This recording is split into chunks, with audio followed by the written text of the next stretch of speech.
Ready start.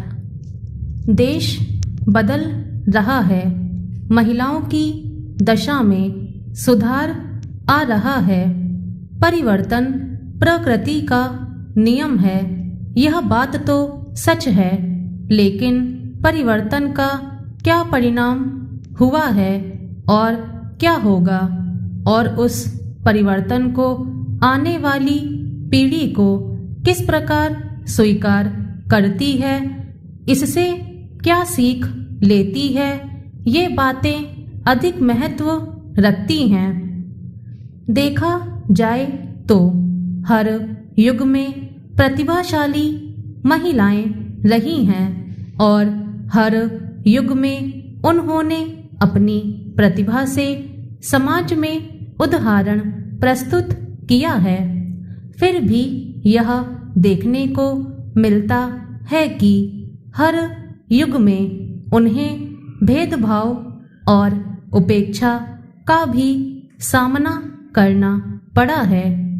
महिलाओं के प्रति भेदभाव और उपेक्षा को केवल साक्षरता और जागरूकता पैदा कर ही खत्म किया जा सकता है, लेकिन आधुनिकता के इस युग में साक्षर होने के साथ स्त्रियों को कुशल गृहिणी, अच्छी पत्नी, अच्छी बहू, अच्छी माँ बनने का परिचय बार बार देना पड़ता है।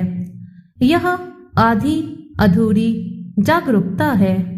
सभी को बेटी बहुएं पढ़ी लिखी चाहिए, पर घर में सभी को खुश रखने की जिम्मेदारी भी उन्हीं की है।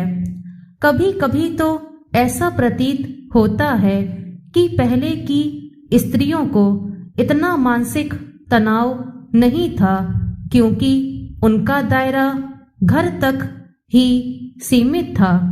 लेकिन आज की स्त्रियों को तो लोग रोबोट ही समझने लगे हैं और उससे ये अपेक्षाएं लगा के रखते हैं कि वह घर और दफ्तर दोनों में बेहतर प्रदर्शन दे। यही नहीं, बच्चों के स्वास्थ्य संस्कार की जिम्मेदारी भी उसी की है।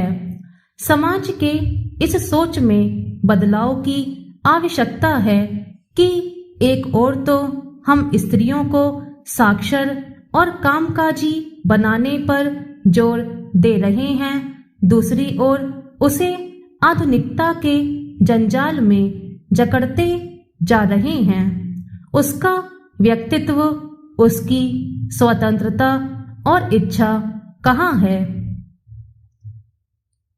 पिछले एक साल 1 जुलाई से भारत सरकार ने एकल उपयोग प्लास्टिक पर प्रतिबंध लगाने का निर्णय लिया था, जिसके लिए दिसंबर के आखिर में अधिसूचना भी जारी कर दी थी। उन प्रतिबंधित उत्पादों की सूची में झंडे, कैंडी, गुब्बारे, आइसक्रीम में लगने वाली प्लास्टिक डंडियों, थर्माकोल से बनी प्लेट, गिलास, छोटी चम्मच आदि शामिल हैं। इन एकल उपयोग प्लास्टिक से उत्पन्न होने वाले कचरे का उचित निस्तारण भी केंद्र सरकार के लिए अत्यंत चुनौतीपूर्ण समस्या है। इस प्रक्रिया में सरकार और प्रशासन के साथ में आम जनता को भी महत्वपूर्ण भूमिका निभाने और अपने स्तर पर कदम उठाने की जरूरत है।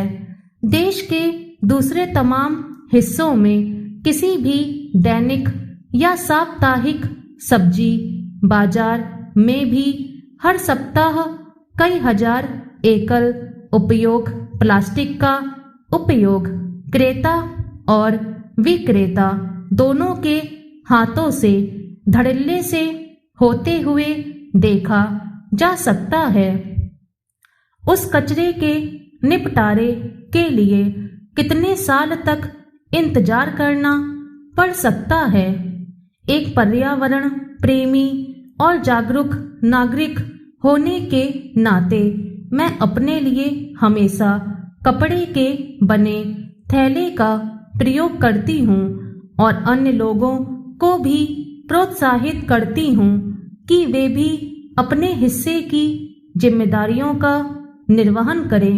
सभी सब्जी बाजारों और दुकानों पर असीमित मात्रा में प्लास्टिक थैलियों का प्रयोग देखते हुए प्रशासन को इस तरफ ध्यान देने की जरूरत है।